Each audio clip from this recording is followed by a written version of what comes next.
Fala galera, F11 falando. Acabou agora há pouco, não tem muito tempo. O Inter venceu o Vitória da Bahia em casa, né? Conquistou os 3 pontos, que era o mais importante, com gol bem no finalzinho do Bruno Tabata. Mas vamos trocar essa ideia, vamos conversar sobre o que aconteceu, conversar sobre esse jogo, né? O que a gente achou dessa retomada do Inter no Campeonato Brasileiro, né? Vamos trocar essa ideia. Antes de mais nada, deixa seu like ali, clica no like, não custa nada. Agradeço aqui pelo canal e também inscreva-se, venha pra cá, venha fazer parte das Good Vibes Coloradas, onde a gente enverga, mas não quebra. Venha pra cá, se inscreva aqui no canal e também acione o sininho para receber notificações e deixe seu comentário sobre o nosso amado e estimado Colorado. Vamos lá? Sem mais delongas, vamos conversar sobre esse jogo de hoje. Então, solta a vinheta!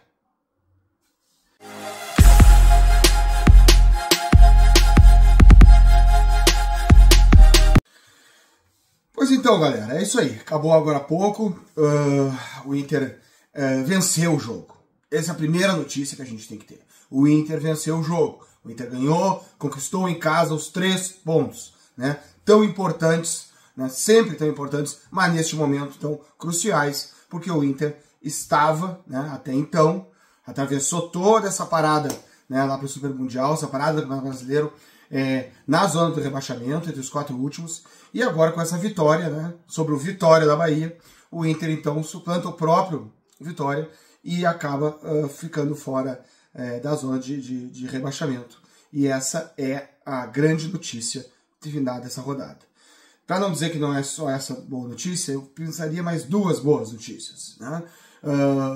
O retorno do Rocher, né? Porque o Rocher foi sim decisivo, né, em momentos da partida, né? Fez defesas importantes, né?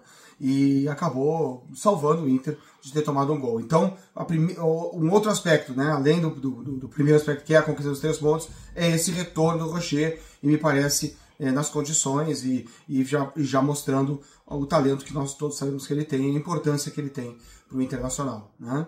E um terceiro ponto que eu destaco aqui, né, para começar destacando os 3 pontos que eu vi favoráveis, é o golaço do Bruno Tabata, porque foi realmente um golaço. Além da importância do gol, do momento que foi o gol, né, ele também foi um gol plasticamente muito bonito, uma bola muito bem.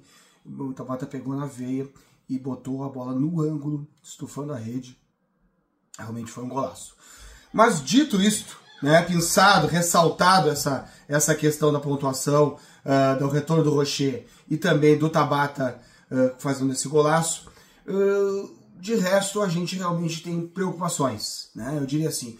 E no meu caso aqui, que a gente vem assim com esse caráter positivo, e claro, temos que manter isso, né, eu esperava mais do Internacional, né, esperava que o Inter retomasse, né, com uma outra dinâmica, com uma outra intensidade, né.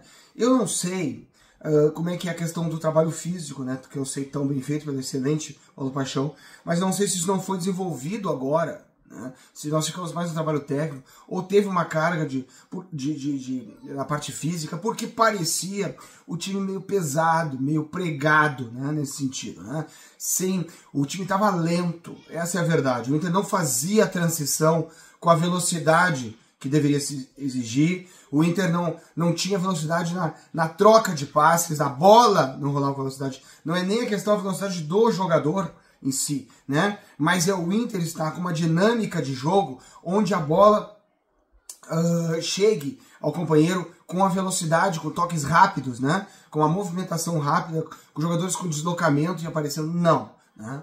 É bem verdade que o Vitória, como eu já salientei no vídeo pré-jogo, né, e ainda mais agora treinado, né, na estreia do Fábio Carilli, um conhecido defensivista, um técnico que monta o seu time a partir da ideia da defesa, né, o Vitória jogou com todo mundo atrás da linha da bola, muito fechado, muito aplicado, né, e fechou os espaços do Inter. E o Inter não conseguia, então, ultrapassar, e sem a criatividade, sem a velocidade, muita troca de bola entre os zagueiros, né? Muita troca de passe sem evolução, voltando às vezes para o goleiro, aquilo tudo que a gente já viu em outros tempos e que a gente não gosta de lembrar dessa situação do Inter sem essa intensidade, né, que o futebol de hoje exige, né? E, bom, e também falando da formatação, da escalação que o Inter começou o jogo, da formatação tática, o Inter, diferente também do que a gente imaginava, do que a gente tinha previsto, ele não entrou com o Ramon na esquerda, não entrou com o Bernabé, né? Realmente o Bernabé ainda está sendo preservado para o próximo jogo, quem sabe, né? Mas não entrou com o Ramon. Eu não sei muito bem porquê, se o Roger realmente não perdeu, o Ramon perdeu algum crédito com o Roger, né? E ele acabou então jogando com o Vitor Gabriel ali pela esquerda, com a entrada do Clayton, o zagueiro Clayton, né? O que até forçou no primeiro tempo um deslocamento do Vitão, né? Com isso, o Inter ficou quase com posição de 3 zagueiros. O Vitor Gabriel ainda tentou sair um pouco, fez algum cruzamento, alguma saída, né? Mas na verdade era uma composição de quase 3 zagueiros.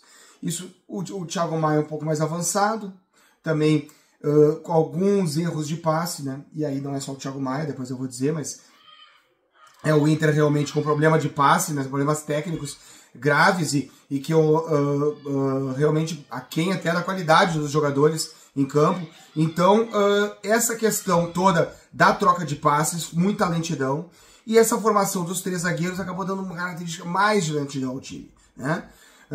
Porque daí ficava a saída só com o Aguirre, e aí ele quis liberar mais o Aguirre, mas aí bem marcado, né? E até com a preocupação nas suas costas, porque daí o Cláudio tinha que fazer a cobertura, acabou até recebendo um cartão, numa falta que ele chegou atrasado na cobertura, acabou recebendo o cartão. Então teve todas essas alterações e essas preocupações que o Inter traz para a sua torcida. E aí, o Inter, com essa movimentação, com essa característica, né, ele acaba jogando aí do meio para frente, com uma questão de encaixe meio de campo com o Bruno Henrique. E o Bruno Henrique realmente não demonstrou. A gente já tinha uma expectativa, infelizmente, do Bruno Henrique não corresponder ali tanto. E realmente, o Bruno Henrique, apesar do esforço, de saber que ele tem técnica, ele tentou alguns lança-gol, chutou a gol, ele tem um bom chute, mas não foi feliz, né? E o Inter realmente não fez aí um primeiro tempo. No segundo tempo, né, o Inter buscou, depois da entrada do Bruno Tabata, uma força ofensiva maior. Depois até entrou o Valência, também entrou para jogar junto com o Borré, né? Mais tarde entrou o Gustavo Prado, e o Inter se colocou numa postura ofensiva, mas ainda com muitos erros de passe, né? Os jogadores ainda não se entendendo. O Carboneiro, que começou bem, mas depois foi perdendo e acabou até entregando algumas bolas, cedendo contra-ataques. E o Vitória, né, do meio para o fim, acabou levando perigo, né? Acabou levando perigo, o Rocher salvou em algumas oportunidades. E aí o Inter, ainda no final do jogo, na expectativa do gol, já nos acréscimos, uma bola na área, sobra ali na entrada da grande área, e o Tabata fuzila para o gol e dá o 1-0 para o Nacional, tão importante. Realmente foram 3 pontos, o Inter sobe na tabela, cumpriu a sua obrigação, mas em campo ficou devendo e muito. A gente agora não tem a rodada no meio de semana, o jogo seria contra o Bahia, está adiado em razão que o Bahia tem jogo pela Sul-Americana. O Inter vai jogar no outro final de semana contra o Ceará, em casa novamente, então precisamos, depois os 3 pontos, mas temos que ter um maior rendimento. A torcida precisa enxergar, até porque nós vamos ter enfrentamentos muito fortes, né, em Libertadores, em Copa do Brasil. Então a gente precisa mais do time. O time com uma predisposição maior, né, e um acerto maior de passes. O Inter tem que ter essa velocidade, essa mecânica de jogo, né, de ultrapassagem, de infiltrações. Né.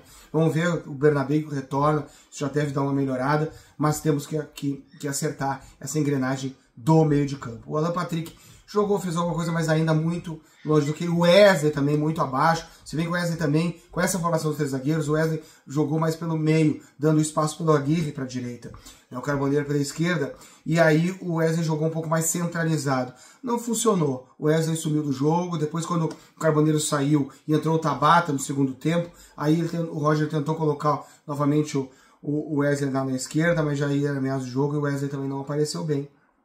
Essa é a verdade.